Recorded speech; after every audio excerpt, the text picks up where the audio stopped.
중앙아시아에 그 타지키스탄이라는 그런 나라가 있습니다. 이슬람 국가입니다. 이슬람 국가는 우리가 알듯이 남성 중심의 일부 다처제 그런 사회이기 때문에 그 이혼도 굉장히 쉽다고 합니다. 남편이 아내에게 언제 어디서나 이혼한다는 이런 뜻의 그 탈라크, 이혼이라는 그런 단어인가 본데요. 탈라크라는 그런 이혼한다는 그 단어를 언제 어디서나 3번 말하면은 그냥 자동으로 이혼이 성립이 된다는 것입니다. 그래서 남편이 길거리 가다가도 화가 나가지고 이혼 3번 말하면 이혼이 된다는 것이죠. 참 어떻게 이런 나라가 다 있습니까? 근데 참 재밌는 것은 핸드폰이 그 보편화된 이후에는 문자 메시지로 이혼 통보를 하는 사례가 급증을 했다는 것입니다. 그래서 정부에서 아주 골머리를 앓고 있다는 것이죠. 말 그대로 문자 이혼인 것이죠. 문자로다가 역시 그 탈락하라는 단어를 3번 해가지고선 보내면은 이혼이 되는 것입니다. 당신은 나한테 이혼당했음, 이혼. 그러면 이혼이 되는 것이 무슨 해고하는 것도 아니고, 참 어떻게 이런 나라가 다 있는가 싶습니다. 그래서 그 나라 이 여인들은 참 기가 막힌 그런 세상에서 살고 있는 것이죠. 물론 우리나라에서는 상상도 할 수 없는 그런 일 아니겠습니까? 그런데 사랑이 없어서 가정이 무너지는 것, 그것은 그 나라만 그런 것이 아니죠. 우리나라도 역시 마찬가지인 것입니다. 문자로 이혼을 통보하는 그런 세상은 당연히 아니지만은 소위 정서적 이혼 상태로 지옥과도 같은 그런 가정생활을 갖고 있는 그런 사람들이 많이 있다는 것입니다. 한국 가정법률상담소라는 곳이 있는데요. 여기에 접수되는 그런 사례들이 참 많다는 거죠. 그래서 한 부부의 이야기가 신문 칼럼에 실린 것을 제가 유심히 본 적이 있습니다. 그 부부는 주일이면은 함께 교회에 간다는 것입니다. 참 그 대목부터 먼저 맨 처음에 딱 나옵니다. 그래서 참 마음이 아프고 또 부끄럽기도 했습니다. 사람들 보기에는 좋아 보이는 그런 가정인 것이죠. 그런데 예배를 마치고 집으로 나란히 가서는 그저 그 부부가 각자 자기 방으로 들어가고선 마주치는 일이 없다는 것입니다. 그렇게 각방을 쓴 지가 벌써 5년이 됐다는 것이죠. 정서적 이혼 상태지만은 실질적으로 이혼은 하지 않은 그런 무늬만 부부인 것입니다. 가정은 조용히 유지가 됩니다. 아내는 자녀를 돌보는 일에 집중하고 남편은 회사 일에 몰두를 하는 것이죠. 그래서 거실 소파에 앉아 있을 때 아내는 자주 이런 충동을 느낀다는 것입니다. 창밖으로 뛰어내려 버릴까, 그런 충동을 느낀다는 것이죠. 말끔하게 양복을 탁 차려입고 출근을 하던 남편도 그런 충동을 느낀다는 것입니다. 그냥 이대로 차를 몰아가지고 전봇대를 들여받아버릴까, 그런다는 것이죠. 묵은 분노가 매일같이 이 불발탄처럼 가슴을 짓누르고 있다는 것입니다. 상담소에서 나눠진 이 이야기가 짤막하게 나온 것을 제가 읽었습니다. 이런 이야기입니다. 아내의 이야기가 먼저 나옵니다. 아내 편에서 아이들 학원비를 달라고 말해야 하지만 남편 방까지 가서 그와 얼굴을 맞댈 생각이 없다. 애들 학원비 보내요. 짧게 문자 메시지를 보냈다. 여기도 역시 문자로다가 이렇게. 그렇게 우리는 유령 부부이다. 한 집에 살아도 서로 없는 사람 취급을 한다. 남편과 본격적으로 각방을 쓴 지 5년째다. 5년 전 처음 이 방에서 홀로 잠들던 밤 많이 울었다. 이제는 눈물도 나지 않는다. 나는 남편을 포기했다. 아이들을 위해서 엄마 자리를 지킬 뿐이다. 처음부터 그랬던 것은 아니다. 20대에 우리는 연애 결혼을 했다. 대기업의 말단 사원이었던 남편은 성실하고 책임감 있는 남자였다. 육아에 매여 고립된 나와 달리 남편은 직장에서 승승장구했다. 일주일에 3, 4일을 술에 취해 귀가했고 주말이면 골프를 치러 또 낚시를 하러 나갔다. 가족은 늘 뒷전이었다. 싸움이 잦아졌고 내 가슴은 멍들기 시작했다. 이렇게 생각하면 남편이 참 나쁜 사람 같죠. 근데 또 이 같은 그 가정상담 법률 이 상담소에서 나누어진 이 남편의 이야기가 또 한편 나오고 있습니다. 이 남편의 이야기를 한번 들어보십시오. 어깨가 뻐근하다. 아침 8시부터 저녁 7시까지 꼬박 11시간을 사무실 책상에 앉아 있었다. 충혈된 눈을 감았다 뜬 뒤 시계를 보며 사무실을 떠났다. 그리고 회사 동료들과 밤늦게까지 술자리를 같이 했다. 집에 들어갈 때면 공허한 마음 가눌 길 없어 방황하곤 한다. 문을 열고 들어가면 싸늘한 아내의 시선을 느껴야 한다. 아내와 아이들이 앉아있는 거실을 이방인처럼 숨죽여 지나간다. 매일 겪는 일인데도 늘 부끄럽고 초라하다. 쯧쯧 못난 남자, 누군가 조롱을 하는 듯하다. 자리에 눕는데 문자가 왔다. 애들 학원비 보내요. 옆방에서 아내가 문자를 보낸 것이다. 가슴속에 분노가 일렁인다. 나는 회사에서는 잘 나갔지만 불행한 가정사로 인해 불쑥불쑥 올라오는 분노, 외로움, 좌절감은 어찌하지 못한다. 아무도 모르는 나만의 고통 속에서 하루하루를 살아간다. 참 어떻게 이런 가정이 있을 수 있겠습니까? 이 부부는 결국 어떻게 됐을까요? 각자의 지옥에 살던 부부는 급기야 우울증으로 수차례 자살 충동을 경험했다는 것이죠. 상처가 골물대로 곪은 다음에 그래도 용기를 내서 한 부부 상담 클리닉을 찾아갔다는 것입니다. 교회에 다니는 분들인데도 어떤 기도를 통해서 아니면은 또 우리로 보자면 목장이겠죠. 목장이나 소그룹을 통해서 아니면은 또 목회자를 통해서 그런 그 좋은 효과를 얻지는 아마 못했던 것 같습니다. 산 전문 부부 상담 클리닉을 찾아갔습니다. 그래도 잘한 거죠. 그래서 각방을 쓰고 관계가 틀어진 지 5년 만의 일이었다. 그랬습니다. 약 석 달간의 상담을 통해서 서로가 서로에게 용서를 빌었고 다시 합방을 했다는 것입니다. 그리고 그래도 참 다행스러운 일 아니겠습니까? 이 글을 읽으면서 어찌 이런 가정이 있을 수 있을까 그런 생각이 들었습니다. 그러고 보면은 가정이면 되는 것은 아닙니다. 그런 생각이 들었습니다. 가정이면 된다. 그런 건 아니라는 것입니다. 아무리 가정이라 해도 아무리 가족이라 해도 사랑이 없을 때는 지옥과도 같다는 것이죠. 그래서 같은 말로 그냥 교회면 되는 것도 역시 아니라는 생각이 듭니다. 아무리 교회라 해도요, 사랑이 없을 때는 마치 교회는 무슨 종교 동사무소 같은 그런 역할만 할 뿐이라는 것입니다. 그렇죠? 종교적인 의무를 행하기 위해서 형식적으로 들르는 그런 기관이 있잖아요. 마치 그런, 그래서 가정이면 다가 아닌 거예요. 교회면 다가 아닌 것입니다. 사랑이 없을 때는 가정이든 교회든 지옥과도 같다는 것이죠. 그래서 사랑이 가정을 가정되게 만드는 것이죠. 사랑이 역시 교회를 교회되게 만든다는 것입니다. 지난주 우리는 주님을 향한 사랑, 다시 말해 거룩한 로맨스에 대해서 우리가 말씀을 나눴습니다. 오늘은 서로 사랑에 대해서 우리가 말씀 한번 나눠보려고 하는 것입니다. 이 두 가지는 그런데 항상 같이 가는 것입니다. 우리는 주님을 사랑하면서 형제자매를 사랑하지 않을 수는 없다는 것이죠. 왜냐하면 형제자매 즉 교회는 주님께서 십자가를 통해 낳으신 공동체이기 때문에 그렇다는 것입니다. 주님을 사랑하면 반드시 교회를 또 공동체를 형제자매를 서로를 사랑할 수밖에 없다는 것이죠. 그래서 오늘 본문 주님 말씀에 내 마음을 다하고 목숨을 다하고 뜻을 다하여 주 너희 하나님을 사랑하라 하신 다음에 곧바로 내 이웃을 내 자신같이 사랑하라 이렇게 말씀하신 것 아니겠습니까? 교회의 지체들을 사랑하는 것, 그것은 하나님 사랑과 함께 요구되는 명령이라는 것이죠. 그리고 명령임과 동시에 그분의 자녀임을 입증해 주는 그런 증표와도 같다는 것입니다. 우리가 서로 사랑할 때, 교회 안에서 서로 지체 간에 사랑할 때 그것은 우리가 주님의 자녀, 주님의 제자가 됐다라는 증표와도 같다는 것이죠. 그래서 오늘 요한복음 본문에는 뭐라고 말씀하고 있습니까? 새 계명을 너희에게 주노니 서로 사랑하라. 내가 너희를 사랑한 것 같이 너희도 서로 사랑하라. 그리고는요, 너희가 서로 사랑하면 이로써 모든 사람이 너희가 내 제자인 줄 알리라 그랬습니다. 같이 한번 해보겠습니다. 너희가 서로 사랑하면 이로써 모든 사람이 너희가 내 제자인 줄 알리라. 예, 하나님을 가장 분명하게 우리가 볼 수 있고 하나님을 가장 분명하게 우리가 느낄 수 있는 자리는 우리가 서로 공동체 안에서 사랑하는 그 자리라는 것입니다. 사랑은 우리를 그분의 심장으로 데려다 준다는 것입니다.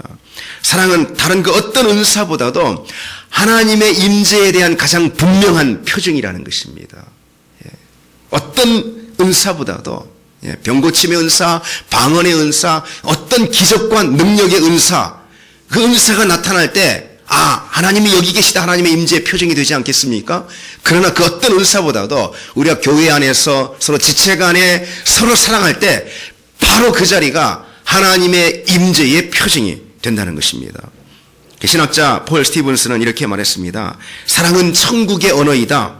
사랑은 지울 수 없는 도장처럼 천국 시민들의 표지이다. 사랑은 궁극적 소속을 드러내는 배지와도 같다. 그랬습니다. 우리가 주님의 자녀임을 드러내는 배지와도 같다는 것이죠. 그래서 우리가 하나님의 사랑을 닮으면 그분의 자녀된 신분을 자연스럽게 드러내는 것입니다. 우리는 서로 사랑을 통해서 우리가 주님의 자녀임을, 그 자녀된 신분이 됐다는 것을, 우리의 신분을 자연스럽게 드러낸다는 것입니다. 그런데 그 반대도 역시 마찬가지입니다. 우리가 서로 사랑하지 않으면은 우리의 신분을 자연스럽게 드러내는 것입니다. 어떤 신분이요? 주님의 자녀가 아니라는 신분을, 그리스도인이 아니라는 신분을, 심하게 말해서 불신자라는 신분을 자연스럽게 드러내는 것, 그것이 우리가 서로 사랑하지 않을 때 있는 일이라는 것입니다. 사랑은 자녀의 표지인 것입니다. 제자의 신분증이자 제자도의 표지, 그것이 곧 서로 사랑하는 거라는 것이죠. 하나님을 사랑하시기 때문에 그분의 자녀들인 우리로부터 가장 크게, 가장 분명하게 반영이 돼야 될 것이 무엇이겠습니까? 하나님을 사랑이시니까 그분의 자녀인 우리로부터 반영이 돼야 될 것, 사랑이라는 것입니다. 사랑이라는 것입니다. 다른 그 어떤 능력이 나타난다 하더라도, 그래서 고린도전서 13장에 있지 않습니까? 사랑장.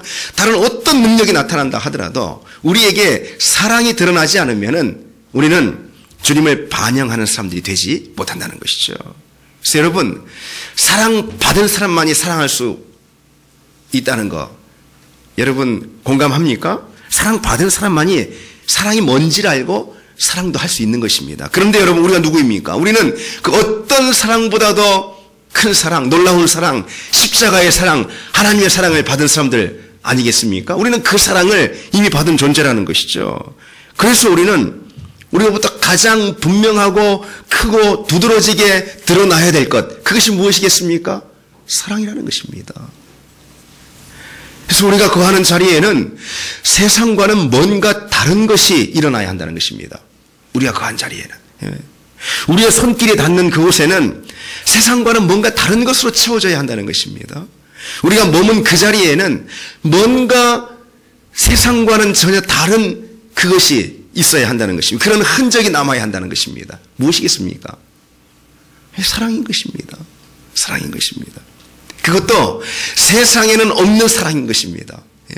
세상에서는 맛볼 수 없는 그런 사랑, 느낄 수 없는 그런 사랑, 그런 사랑이 우리가 거하는 곳, 우리 손길에 닿는 곳, 우리가 머무는 그곳에 흔적으로 남아야 한다는 것입니다. 그것이 우리가 주님의 자녀됨, 주님의 제자됨의 신분증이라는 것이죠.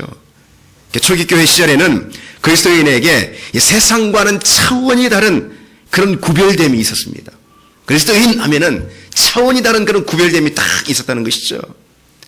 그렇기 때문에 누구나 그가 그리스도인이다 금방 알아봤다는 것입니다. 심지어 우리 한국교회 초기에도 그랬습니다. 그가 그리스도인이다, 성도다, 그가 교회 다닌다, 금방 알아봤다는 것입니다. 무엇으로요? 사랑 때문에 알았다는 것이죠. 이 초기교회 성도들, 그들의 사랑의 질량이 세상과는 차원이 달랐다는 것입니다. 세상으로 인한 사랑으로 인한 세상을 향한 섬김, 서로를 향한 섬김, 희생, 나눔, 베품, 사랑으로 인한 그런 것들이 있잖아요. 그런 것들의 이 질량이, 무게감이 세상과는 차원이 달랐다는 것입니다. 금방 알아봤다는 것입니다. 세상과 다른 우리의 가장 큰 차별성, 그것이 무엇이겠습니까? 다른 것이 아니라는 것입니다. 바로 사랑이라는 것입니다. 사랑하는 것, 그것이 우리의 믿음과 제자도를 보여주는 가장 분명하고 확실한 표징이라는 것입니다. 한때 지금도 그런 경우가 있지만은 방언이나 신비한 은사 체험을 하면은요, 가장 높은 수준의 그런 믿음을 경험할 사람이다, 이렇게 여겨진 때가 있었습니다. 그러나 그것은 오히려 가장 기초적인 믿음의 수준일 뿐임을 우리가 기억해야 한다는 것이죠. 우리가 그런 능력의 자리 있잖아요. 큰 은사를 받고 심지어는 병을 고치고 능력을 행하고 기적을 심지어는 행하고 그런 능력의 자리 있잖아요. 그런 능력의 자리, 그것은 오히려 기초적인 자리라는 것입니다. 기본적인 자리라는 것입니다. 우리는 거기서도 성숙한 수준으로 나아가야 하는 것입니다. 그 수준은 바로 진리의 자리인 것입니다. 그래서 능력의 수준에서 우리는 진리의 수준으로 나아가야 한다는 것입니다. 이 진리의 체험은 말씀의 놀라운 진리가 깊이 깨달아지는 그런 믿음의 수준을 가리키는 것입니다. 그래서 그저 단순히 지적으로 아는 것, 그것만 말하는 것이 아닙니다. 십자가의 도, 아니면 자녀됨의 권세, 부활의 영광, 이런 말씀의 진리가 우리 뼛속 깊이까지 스며들어서 나의 실체가 되는 것. 이것이 바로 진리의 수준, 진리의 차원까지 올라가는 것을 말하는 것입니다. 이렇게 주님의 말씀, 진리가 우리의 실체가 될 때 우리는 믿음의 큰 진보를 경험하게 되는 것입니다. 그런 말씀에 대한 지식이 우리가 분명해지면 분명해질수록 우리는 더 깊고 비밀한 은혜의 자리를 경험하게 되는 것이죠. 그래서 우리가 제자훈련이나 무슨 뭐를 할 때마다 이 말씀을 공부하는 것이 상당히 중심이 되는, 핵심이 되는 이유가 바로 거기에 있는 것입니다. 그런데 여러분, 이 능력의 수준에서 진리의 수준으로, 그런데 그보다 더 귀하고 더 높은 자리가 있다는 것입니다. 신앙의 자리가 있다는 것입니다. 오늘 우리가 나누는 말씀의 주제인 것입니다. 바로 사랑의 수준, 사랑의 자리인 것입니다. 우리가 주님의 손에 다루어지고 훈련이 되면 될수록 주님의 마음이 우리 가운데 임하게 되는 것입니다. 주님은 사랑이시기 때문에 사랑의 마음이 임하는 것이죠. 그 주님의 마음은 사랑이라는 것입니다. 긍휼이고 자비라는 것입니다. 능력의 차원에 있는 사람은요, 누가 더 센가? 이걸 따집니다. 자꾸 누가 더 센가? 누가 더 능력이 있나? 그걸 다 따진다는 것이죠. 진리의 차원에 머무는 사람은요, 항상 무엇이 옳고 그른가? 성경 말씀에 비추어서 옳고 그른 게 뭔가? 이것만 따진다는 것입니다. 그러나 여러분, 사랑의 차원에 있는 사람은요, 이 사랑의 차원에 있는 사람이야말로 진짜 십자가의 진정한 능력과 지혜를 경험할 수 있게 된다는 것이죠. 십자가에서 드러난 것은 사랑이기 때문에 그런 것입니다. 그래서 진짜 사랑의 차원에 있는 사람만이, 그 사랑을 사모하는 사람만이 십자가의 진정한 능력과 지혜를 맛보게 된다는 것이죠. 당연히 그런 믿음이 주님께 더 가까이 나가는 것입니다. 주님의 심장 더 깊이 들어가는 것입니다. 하나님은 사랑이기 때문에 그런 것이죠. 그래서 가장 수준이 높은 믿음 생활이 무엇이냐 묻는다면 단연 사랑하는 삶인 것입니다. 더 깊이 사랑하는 것, 더 성숙한 사랑을 하는 것, 그것이 곧 가장 깊은 그런 믿음의 생활인 것입니다. 그러기에 진정한 능력은 사랑 안에 있는 것입니다. 그리고 진짜 지식도 사랑 안에 있는 것입니다. 사랑 없는 지식은, 그리고 능력도 지식도 아니라는 것이죠. 사랑의 능력이 가장 큰 능력인 것입니다. 그래서 우리는 무엇보다 우리 안에 이 사랑의 분량을 키워야 하는 것입니다. 여러분, 그것이 그리스도인이 되는 길이고 그것이 제자로 훈련받는 길이라는 것입니다. 여러분, 왜 기도를 합니까? 주님과 친밀한 교제를 통해서 무엇보다 주님의 사랑이 내게 흘러 들어오게 하기 위해서 기도를 하는 것이죠. 여러분, 왜 말씀을 묵상합니까? 말씀 안에 배어있는 주님의 사랑이 내게 흡수되기 위해서, 그래서 말씀을 묵상하는 것입니다. 여러분, 말씀을 묵상하고 기도를 하면서도 주님의 사랑에 대해 전혀 배우지 못한다면 그것은 전혀 말씀 묵상과 기도의 본질로부터 벗어난 거라는 것입니다. 모든 것의 목적은요, 우리 신앙생활에 행하는 모든 것의 목적이 있잖아요. 그것은 주님의 사랑을 배우고 그 사랑을 채우기 위한 것이라는 거죠. 은사나 능력이나 훈련이나 경건이나 모든 것을 행하는 목적이 무엇입니까? 우리에게 사랑의 능력을 갖추도록 하기 위해서 모든 것이 있다는 것입니다. 중국의 신학자 워치만 니라는 그 신학자가 있습니다. 그 책에 보면 이런 그 내용이 나옵니다. 한 그리스도인 농부가 어느 날 자기 논에 물이 자꾸 줄어드는 것을 발견했습니다.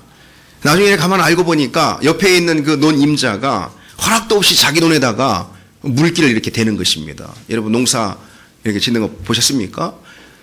꽤 자기 물길이 아닌데 물길 이렇게 빼가지고 자기 논에다 이렇게 자꾸 대버리는 것입니다. 그래서 이 사람 논에 물이 자꾸 빠져나가는 거예요. 예. 그래도 그는 그리스도인이기 때문에 참고선 원 상태로 다시 회복시켜 놨습니다. 예. 그런데 이튿날 다시 보면은 또 다시 그 물길을 그 옆 사람 논에 자기 논에다 대버리고 자꾸 그러는 것입니다. 순간 분노가 일어났습니다. 그런데 그런 자기 모습을 보고 이렇게 기도를 했다는 것이죠. 그리스도인이기 때문에 기도를 했다는 것입니다. 주님, 저 사람이 잘못됐고 나는 옳은데 왜 내 마음엔 평안이 없습니까? 나는 옳은데 잘못된 건 저 사람인데 마음의 평안은 왜 나한테 없습니까? 이렇게 기도를 했다는 것입니다. 근데 그 어느 날 성령님의 그 음성이 들렸다는 것이죠. 너는 올바른 일을 위해서만 살겠냐? 그 이상으로 살 수는 없겠냐? 이런 음성이 들렸다는 것입니다. 바른 일을 위해서만 살 거냐? 그 이상은 없냐? 이렇게 그런 음성이 들렸다는 것입니다. 문득 깨달음을 얻고 이튿날 일찍 일어나서 자기 논의 수로를 그 이웃의 논에다가 이 물을 다 대줬다는 것입니다. 돌려놓았다는 것입니다. 그랬더니 진짜로 얼마 후에 이 논 임자가 찾아와서는 당신 정말 예수 믿는 사람 맞는 것 같아요. 당신 정말 그리스도인 맞는 것 같아요. 실험하려고 한 건지 뭐 한 건지 하여튼 뭐 그런 일이 있었다는 것입니다. 그래서 나도 교회 한번 가보면 안 되겠어. 뭐 그렇게 했다는 것입니다. 바른 것, 바르게 사는 것, 그보다 더 중요한 것은, 더 귀한 것은, 더 높은 것은 사랑하는 것, 그것이 더 높은 거라는 것입니다. 그래서 감리교 창시자 요한 웨슬레는 천국의 천국은 사랑입니다 그랬습니다. 천국의 천국은 사랑입니다. 사랑하면 천국을 경험하는 것입니다. 그러니 당신 안에 사랑이 더 커지는 것 외에는 아무것도 구하지 않기로 작정하시기 바랍니다 그랬다는 것입니다. 우리가 기도 가운데 가장 많이 구해야 하는 것, 우리가 몸부림치며 구하고 기도해야 하는 것, 바로 사랑이라는 것입니다. 주님, 내게 사랑을 더 많이 채워주시옵소서. 주님, 내게 사랑의 능력을 더 많이 부어주시옵소서. 주님, 내게 더 사랑할 수 있게 해 힘을 주시옵소서. 그 사랑이 우리가 있는 그 자리를 천국으로 만드는 줄 믿습니다. 그럼 여러분, 우리는 어떤 사랑을 해야 하겠습니까? 우리가 행할 사랑, 우리가 행해야 될 사랑 두 가지만 오늘 한번 생각을 해 보겠습니다. 첫 번째로 사랑은 용납이라는 것입니다. 사랑은 용납인 것입니다. 사랑은 상대의 허물을 용납하는 것입니다. 그런데 이 용납은요, 다른 말로 말해서 상대를 나의 눈이 아닌 하나님의 눈으로 보는 것, 그것이 바로 용납인 것입니다. 그래서 러시아의 문호 도스토옙스키는 한 사람을 사랑한다는 것은 그 사람을 하나님이 의도하신 모습 그대로 보는 것이다, 이렇게 말한 바 있습니다. 누군가를 사랑한다는 것은 내 시선으로 보는 것이 아니고 내 감정으로 느끼는 것이 아니고 하나님이 의도하신 그대로, 하나님이 보는 그대로 본다 이것입니다. 하나님은 우리를 지옥에 보낼 그런 존재로 보는 것이 아닙니다. 하나님은 우리를 사랑의 눈으로 보시는 것이죠. 용납의 눈으로 보시는 것입니다. 하나님은 우리가 정말 죄인이지만 그럼에도 불구하고 칭의, 우리에게 의롭다 하심을 주셨잖아요. 의롭다 여겨주셨잖아요. 우리를 그처럼 하나님은 의인으로 봐주시는 것입니다. 우리를 그처럼 하나님은 사랑스러운 존재로 여겨주시는 것입니다. 우리 역시 마찬가지라는 것이죠. 따라서 사랑은요, 감정이나 느낌을 쫓는 것과 다르다는 것이죠. 감정이나 느낌을 쫓는 것은 애정이다, 애착이다, 이렇게 볼 수 있는 것입니다. 사랑은 그런 애정이 아니라는 것이죠. 상대를 하나님의 눈으로 보겠다, 그런 의지적 결단, 그것이 사랑이라는 것입니다. 사랑은 내 감정을 존중하는 그 상태로 사람을 보는 것이 아니라는 것입니다. 사랑은 하나님의 눈으로 내가 그 사람을 보겠다라는 의지적 결단, 그것이 사랑이라는 것입니다. 사랑은 애정과 다른 것입니다. 좋은 감정이나 느낌이 있어야 애정은 갖게 되는 것이죠. 그죠? 그러나 사랑은 느낌으로 하는 것이 아니라는 것이죠. 사랑은 내 감정이 아닌 하나님의 눈을 가지는 것, 그것으로부터 사랑이 출발이 되는 것입니다. 다시 말해, 용납, 하나님의 용납으로 용납하는 것, 그것으로부터 사랑이 출발이 된다는 것입니다. 나의 눈에는 정말 꼴도 보기 싫을 정도로 밉지만은 하나님은 그도 사랑하셨다. 왜? 하나님은 나를 위해서뿐만 아니라 그를 위해서도 십자가에 달려 죽으셨다. 하나님은 그도 품으셨다. 이렇게 볼 줄 아는 것. 이게 쉬운 것이 아니지만은 여러분 우리가 그리스도인이고 주님의 자녀가 되었다면은 우리는 주님의 그런 마음을 품어야 한다는 것이 주님의 눈을 우리가 가져야 한다는 것입니다. 그것으로부터 사랑이 시작이 된다는 것입니다. 그래서 사랑은 의지적 결단이 동반되는 것입니다. 60년대 초에 그 소위 히피 운동이라고요.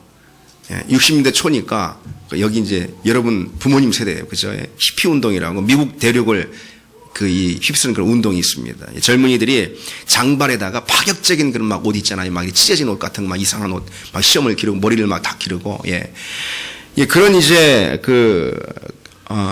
그런 모습으로 기성 문화에 저항했던 그런 시대의 흐름을 히피 운동이다 이렇게 부릅니다. 그때 방황하는 많은 젊은이들이 교회 문을 두드렸다는 것입니다. 그런데 교회는요, 교회 오려면은 당장 머리부터 잘라. 교회 오려면은 그 희한한 옷을 좀 벗고 점잖하게 좀 옷을 입어. 교회 오려면은 회개부터 해. 그렇게 했다는 것입니다. 그래서 교회 문을 열어주지 않았다는 것입니다. 그때 한 목회자가 나왔는데 진정한 교회는 있는 모습 그대로 받아주는 거다. 회개한 다음에 오라고 하지 말아야 한다. 있는 모습 그대로 받아주는 것이 진정한 교회다. 하나님의 사랑이다. 아마 이렇게 외치면서 한 목회자가 등장을 했던 것입니다. 그래서 우리 교회는 그래서 이제 교회를 개척했습니다. 개척하고서는 이렇게 말했습니다. 우리 교회는 당신 있는 모습 그대로 환영합니다. 당신 있는 모습 그대로 오십시오. 그래서 이 한마디 때문에 미국의 많은 그런 히피 운동에 참여했던 그런 젊은이들이 있잖아요. 그 많은 사람들이 그 교회를 찾아오게 됐다는 것이죠. 이 교회가 바로 갈보리 채플입니다. 여러분 혹시 유명한 미국의 목사님인데 척 스미스 목사라고 여러분 들어보셨습니까? 아주 유명한 목사님입니다. 오늘날 이 갈보리 채플은 큰 교단을 이뤘습니다. 그리고 지금도 상처받은 미국인들이 가장 맨 처음에 떠오르는 가고 싶은 교회 첫 번째 갈보리 채플. 지금도 그렇게 말한다는 것이죠. 그래서 거기 가면은 정죄받지 않고 내가 용납된다.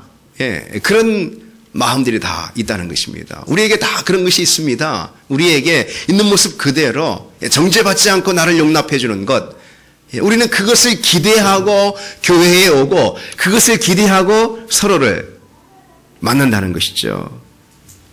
카톨릭 작가 도로시 데이라는 사람이 내가 가장 덜 사랑하는 사람에게 주는 그 사랑, 우리는 그만큼만 하나님을 사랑한다. 이런 말을 했습니다. 내가 가장 덜 사랑하는 사람에게 주는 그 조금의 그 사랑, 사랑. 그만큼만 내가 하나님을 사랑하는 것이다. 그랬습니다. 그 사랑은 내게 맞지 않는 것, 내가 싫어하는 것까지도 용납하는 것이죠. 사랑이 가지 않는 그런 사람이 있잖아요. 그죠? 내키지 않는 그런 모습들이 있단 말입니다. 여러분들 그런 거 없습니까? 여러분 사랑이 워낙 커가지고, 사랑이 내키지 않아요. 사랑이 가지 않아요. 그런 사람들까지도 용납하는 것, 거기까지만 나는 하나님을 사랑하는 것이다. 여러분 우리는 어떻게 해야 되겠습니까? 여러분 하나님 사랑하지 않습니까? 여러분 지난주 말씀처럼 여러분 그렇게 한 주간 여러분 실천하며 살았습니까? 내가 주님 더 많이 사랑하게 해주시옵소서. 내가 주님을 더 깊이 더 뜨겁게 사랑하게 해주옵소서. 여러분 우리 기도하며 살지 않았습니까? 우리가 또 그것이 우리 신앙생활에 여러분 초점 아니겠습니까? 그러면은 가장 덜 사랑하는 사람에게 주는 그 사랑이 하나님을 향한 사랑이라는 사실을 기억할 때 우리는 사람을 향한, 서로를 향한 용납의 마음이 얼마나 필요한 것인가, 우리 신앙생활을 얼마나 온전케 하는 것인가, 여러분 그 사실을 기억하는 여러분 되길 바랍니다. 그래서 우리가 용납하는, 다 품는 그런 우리 교회, 또 특별히 우리 목장이 다 되기를 바랍니다. 둘째로 사랑은 내어줌이라는 것입니다. 사랑은 자신을 내어주는 것, 그것이 사랑이라는 것이죠. 정말 사랑하면은 자연스럽게 자신의 소중한 것들을 내어주게 돼 있다는 것입니다. 내가 소중하게 여기는 것들, 시간이나 소유나 마음이나, 내가 소중하게 간직하는 그것들, 그것을 내어줄 수 있는 것, 나눌 수 있는 것, 그게 진짜 사랑이라는 것입니다. 그런 것 없이 그런 거 꼭 내 안에 감춰두고 내놓지 않고 사랑한다 말할 수 없다는 것입니다. 주님께도 그런 것이고 서로에게도 그런 것입니다. 그건 너무 당연한 것 아니겠습니까? 나눌 수 있는 것, 내 소중한 것을 내어줄 수 있는 것, 그게 사랑인 것입니다.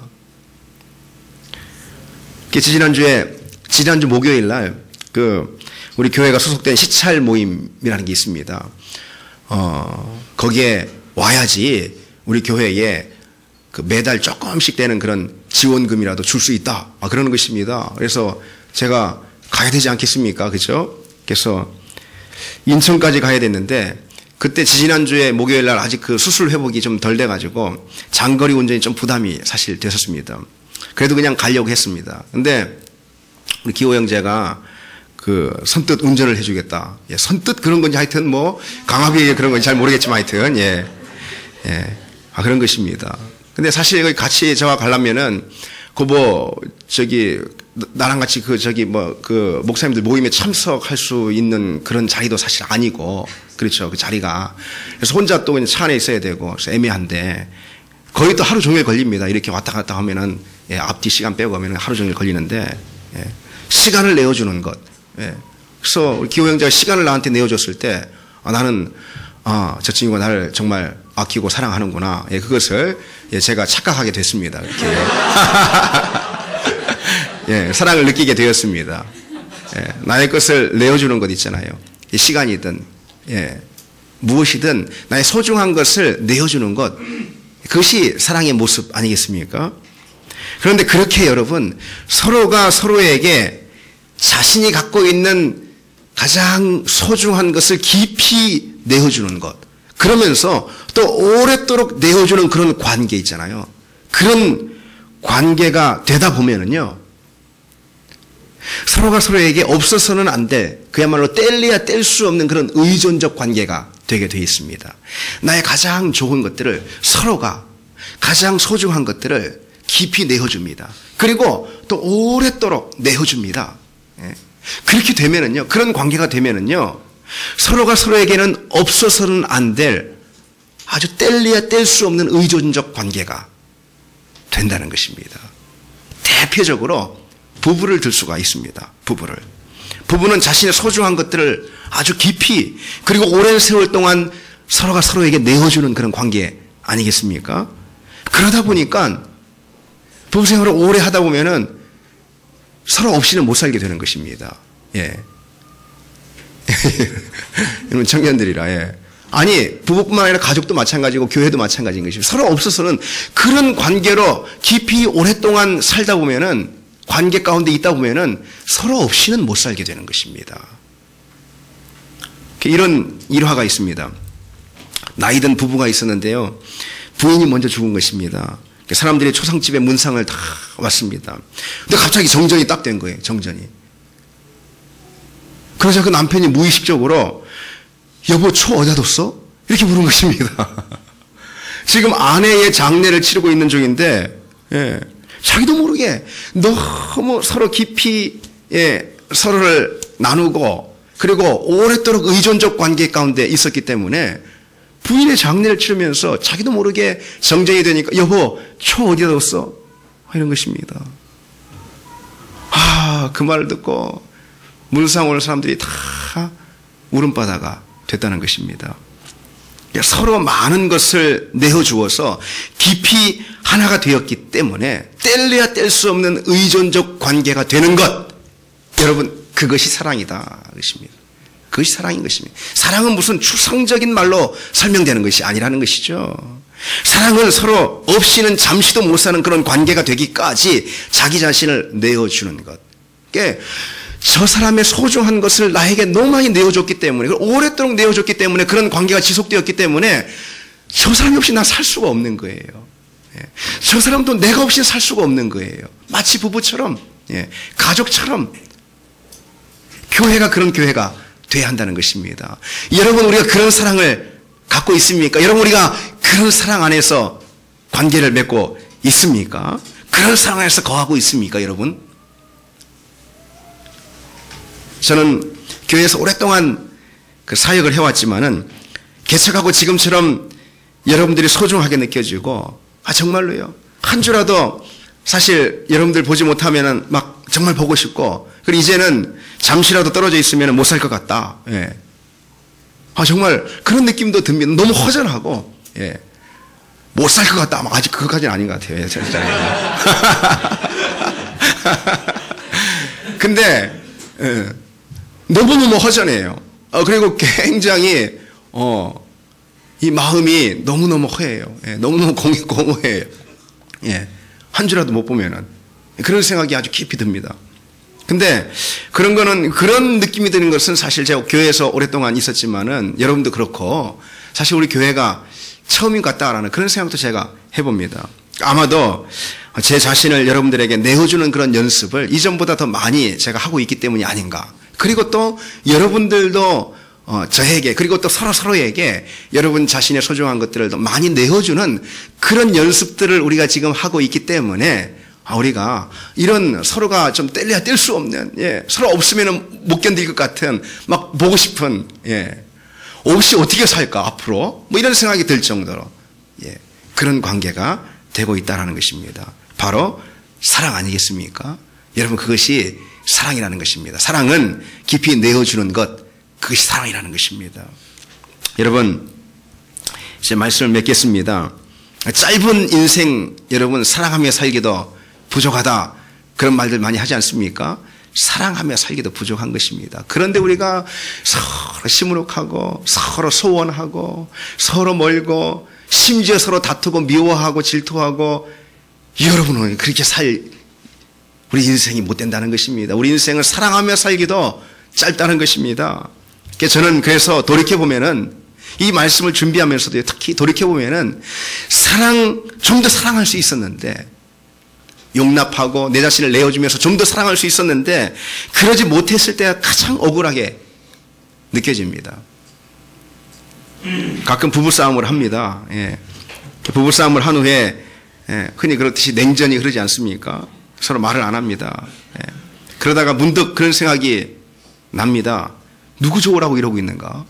누구 좋으라고 이러고 있는가? 아내와 나 심지어 우리 아이들까지도 엄마 아빠가 서로 싸웠으니까 냉전이니까 아이들도 뭐 그냥 다 서로 아무에게도 좋을 것이 하나도 없는 거예요. 그게 그 시간이 서로 마음만 상합니다. 오래 갈수록 더 상합니다.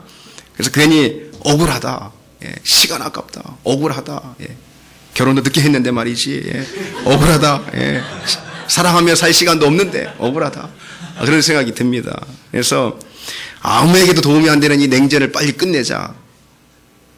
그런데 그놈의 자존심 때문에 말이 안 나오는 것입니다. 그래서 항상 결국은 저보다 마음이 좀 더 넓은 아내가 화해를 청하곤 했습니다. 우리 여러분 사랑하며 살아도 부족한 인생 아니겠습니까? 우리 시간을 낭비하지 말고 더 많이 더 원없이 한번 여러분 사랑하며 가보면 어떻겠습니까? 더 원없이 한번 사랑하며 가보면 어떻겠습니까?